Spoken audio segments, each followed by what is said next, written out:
It's the celebratory season for the faithful, but for Biden, this week had to feel longer than an Yngwie Malmsteen solo, with at least as much fake hair and ripped pants. Biden kicked off Dementia-thon 2024 by demonstrating he's still a man of the people, with a $20 trillion campaign fundraiser hosted by DNC court jester heathen Stephen Colbert. Donald Trump, as far as we can tell, has just been trying to win a third championship at his own golf course. My question to you, sir, can voters trust a presidential candidate who has not won a single Trump International Golf Club trophy? At long last, sir, have you no chip shot? Well, look, I'd be happy to play. I told him this before when he came into the Oval, before he got sworn in.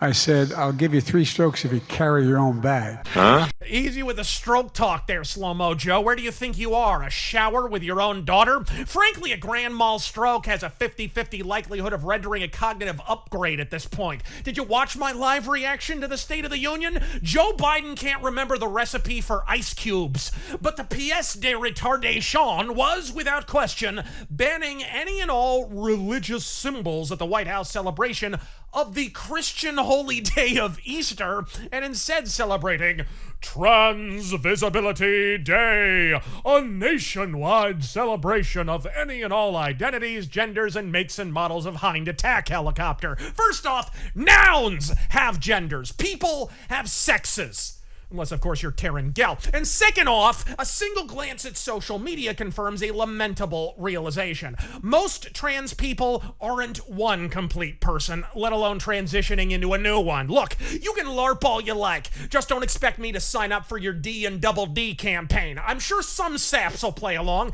Hell, an alarming amount of the country are still allowing Biden to play president. But that ain't an open invitation for you to play pronoun police, which is precisely what the Struggle Session Syndicate are doing. Because if you come to collect my language, all you're gonna get are the 4-letter words. And speaking of slurs, Trans Visibility Day. Have you seen these Snorlaxes? I could take a train, 2 cabs, and a SpaceX rocket and still see Stephanie Sterling from space. Ring me up when your toes are visible, Jimbo. Who knew you could have trans visibility and diabetic neuropathy at the very same time? And all this on Easter? Meanwhile, defenders of the preteen pounded president insist it's a simple coincidence. After all, Easter appears on a different day every year. So that gives it something in common with Biden's ability to speak, walk, and read. If you're mollified by that disappointing dollop of damage control, I've got a bridge in Baltimore to sell ya. Folks, is anyone at all still laboring under the assumption that the Joe Biden White House doesn't painstakingly plan every barely ambulatory movement this mummy makes? It's a banner year if this freeze-dried Girl Scout sniffer lays out his own socks in the morning, and a revelation on the order of Jeremiah prophecy if they manage to match. Are we sincerely entertaining the notion that they didn't know eons in advance they were planning to put Easter on the shelf in favor of Dick Snip Day? I haven't seen a move this choreographed since, January 6th, and mumbling a few Hail Marys and cosplaying as Catholic ain't an antidote for it, folks. Despite not being one myself, I pray for patience from my Catholic brothers and sisters as this lowly Protestant pastor's son deigns to speak the following words on your behalf. Biden is to Catholicism what Lizzo is to anorexia. This geriatric jagoff thinks Catholic Mass is a nickname for Luciano Pavarotti. And at least in this, the pander-in-chief is far from unique. A politician's words are like a billboard. They can write the words, "This street protected by the neighborhood watch," in as big and bold and impact font as they like. It's the crackhead hobo knife fight occurring at the base of the billboard that tells the true story. So when socialists scrawl vacuous slogans like "Trans Lives Matter," "March for Our Lives," or "Free Ukraine" on the great big bully pulpit billboard of the White House, perk an ear for the sound of switchblades, my friend. And an awful lot of that is an aberrant overreaction to the waning power of the Politburo. Famed spy fiction and noir novelist Graham Greene once said, "The hands of the guilty don't necessarily tremble. Only in stories does a dropped glass betray agitation.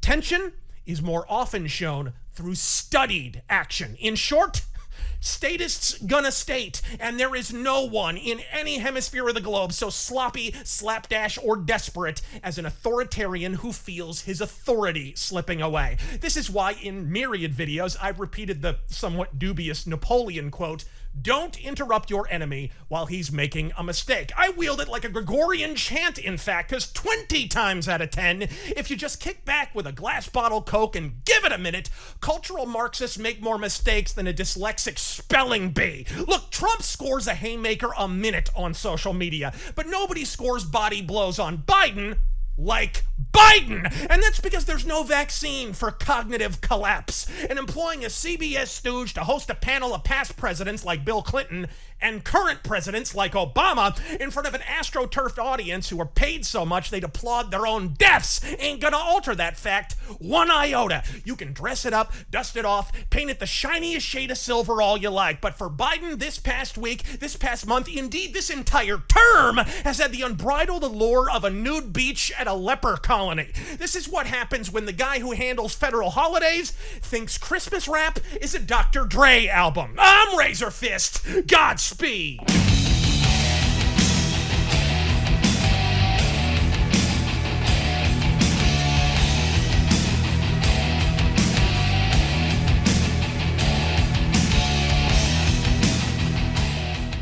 Anyway, am I allowed to take any questions? Anybody here to stay? Stop the cars. Thank you, press.